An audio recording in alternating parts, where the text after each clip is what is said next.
The first question was given by Mr. P.K. Vijaykumar IRS, retired Commissioner of Income Tax. His question is, the Gen Z youth all over the world is passing through a difficult phase. Sorry, go ahead. Okay. The Gen Z youth all over the world is passing through a difficult phase, and that has resulted in anarchy in some countries. As a leader who inspires youth, what message would you give to the Gen Z youth of Kerala who are frustrated due to limited job opportunities in spite of Kerala's literacy rate to motivate them? No, I think this is exactly the problem in many of these countries. The young people are revolting against unemployment, are revolting against the indifference of the ruling class, are revolting against the politics of business as usual, and they're also revolting against massive corruption. Now, all those ingredients are also present in our country, let's not get it wrong. At the same time, we can overcome them. What we need is to infuse a sense of commitment and purpose into our people by painting them a vision and saying, let's work for this vision. Let us not, in my view, confine ourselves to only looking at the negatives. Let's point to the negatives and say, we will fight against these negatives, but here are the positives, here are the things we can do. That's what I've tried to do, and my remarks are only a beginning. Much of these ideas need to be fleshed out and developed further, but we have the professionals who can do it. Just now, for example, last week, a bunch of retired Kerala bureaucrats have published a book of proposals that will really help transform Kerala. I have not fully read it yet, but I'm very excited that such a book exists, and they called it Beyond Cynicism, which is not a bad title. So I want to see ideas like that. We have the talent. Don't get me wrong. Kerala has the talent. We have the brain power. The one thing we have is brains. We see this everywhere. What we don't have is, unfortunately, political vision. We don't have a far-reaching perspective on how to develop for the future, and we don't do enough to involve our young people in this enterprise. So rather than alienating the young by continuing the worst practices, let us find new solutions. I still believe, just as Kerala was a model state in human development, it can become a model state in economic development too. We can get it right, but we all have to believe in it and work for it. People have enough abilities, but how can we utilize it? How can we use those? That's what my speech was about. You can't ask me to repeat the whole thing again. Okay, sir. We'll go to the next question. This question is by Ranjan Sridharan, a senior member of Trichy Management Association. During the 1970s and 1980s, Kerala was widely regarded as being ahead of Tamil Nadu in terms of economic development and overall prosperity. Those were the times when Kerala attracted cheap migrant labor from Tamil Nadu. However, over the decades since, Tamil Nadu's economy was made remarkable progress, especially in industrial output, and has even narrowed the gap in human development indicators, despite perceptions of greater political corruption. Would you agree with this assessment? If so, in your view, what were the policies that Tamil Nadu got right and which contributed to their economic trajectory? And what lessons can Kerala draw from Tamil Nadu's model for its own growth and development? No, I agree entirely with the analysis and the assessment, but we have to accept that Tamil Nadu does have some advantages we don't have. There's far more land available, for example, to encourage and facilitate factories and manufacturing and so on. But even within what we have available, we've been disastrous. The most famous example is what happened in 2006 when the first Umanchandi government had negotiated an agreement with BMW to come and manufacture or assemble their cars in Kerala. And everything had been discussed, agreed at the working level. The thing was going to generate 10,000 jobs in Kerala. There was great excitement from the government. The BMW people landed to sign the agreement with the chief minister and the industry minister, and the day they landed, there was a hartal in the state.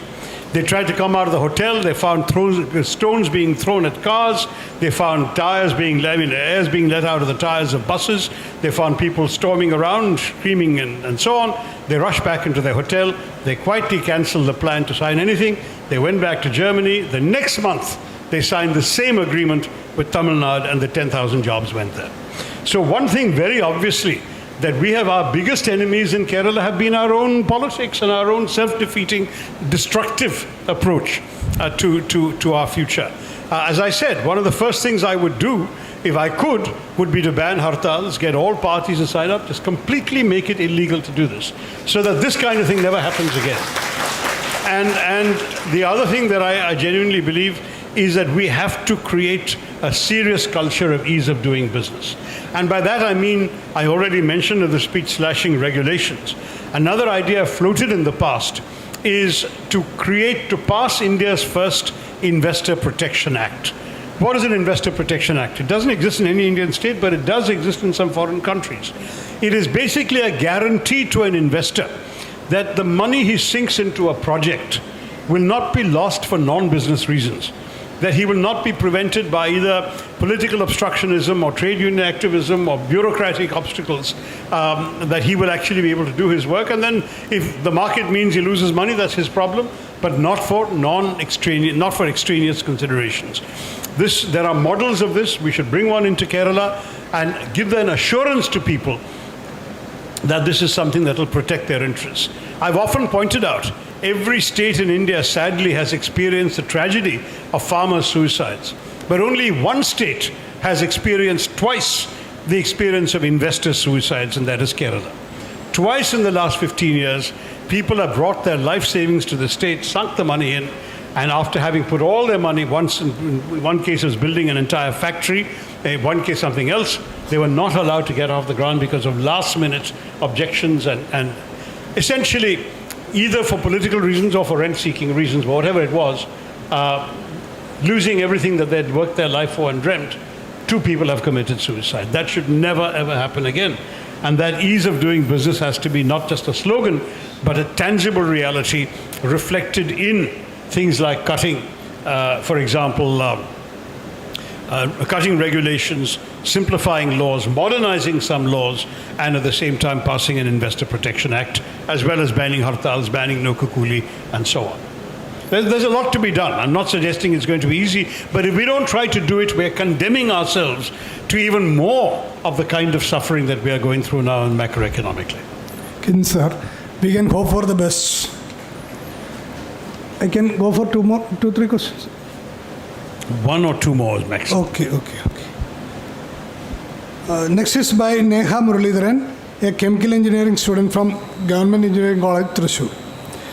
What's your opinion on contribution of the startup and entrepreneurship sector in Kerala to creating career opportunities for the youth? Look, I'm very big on this. In fact, some of you may be aware of a controversy at the beginning of the year when I both made a speech at the Kochi Management Association and then wrote an article in the New Indian Express based on the figures that I saw in a global report on startups, which seemed to show that Kerala had made a dramatic progress of 257% and that lots of new startups had come on, clearances were happening very fast and so on. I was happily thumping the drums and praising that, saying this is the way to turn around. And then, of course, I got hit by a reality check that unfortunately the report, though it was an international report that I read, was based on figures supplied by the government of Kerala, and the opposition and some business community critics said those figures were not based on reality. They were based on a very limited sample in 1 or 2 big cities like Kochi, but that on the whole, the startup culture was not what the government was claiming it was. That doesn't vitiate my core argument, which is we must encourage startups. So whether the state government was exaggerating or not, or whether it was generalizing from a small sample or not, what they have done with some startups, they should certainly do across the state. Startups are very much the way to go. As I said, Kerala's are not lacking in brains. If you have brains, you're not lacking in ideas. So what you need is startup capital, you need encouragement, you need an ecosystem that will help you start a business. When you start a business, you employ people. So you're tackling youth unemployment as well. I'm all in favor of that, and I'm a very, very big believer in startups generally. And I think that if the figures I read about Kerala are not right, let's make them right. Let's make them right for tomorrow. Thank you, sir. One more question, the last one question. Sir, do you think the Kerala should rethink that is higher education system so as to focus more on skill-based training and vocational studies instead of only degrees? Not instead of. I think both are required. So my own view is that, first of all, I recommended in the UDF manifesto in 29, when I chaired the manifesto committee, that there should be the Kerala Higher Education Reforms Commission. The way I describe the commission is not what the LDF government did when they came to power. They did create a reforms commission. I don't know what the report was, it never made public, and we don't know what changes have happened in higher education as a result. What I wanted was a commission that would include not just vice chancellors and heads of universities, but also representatives of teachers, representatives of students, representatives of their families, and representatives of businesses in the state, so that collectively they could talk about what was needed to change in the education system. I mentioned one idea in my speech. We had limited time. I couldn't go into everything, but one idea I mentioned was this practice of greater industry-academia interface and internships for students while they're studying. But there are very many other things that could be done to actually encourage transformations in education.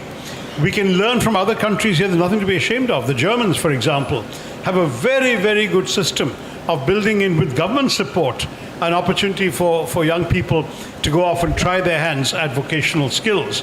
It can be done after high school. Many people, frankly, even in Kerala, drop out before they get to the 12th standard. Let's immediately catch them and give them an opportunity to learn vocational skills. Some come into college, but essentially are studying degrees that will not get them any jobs.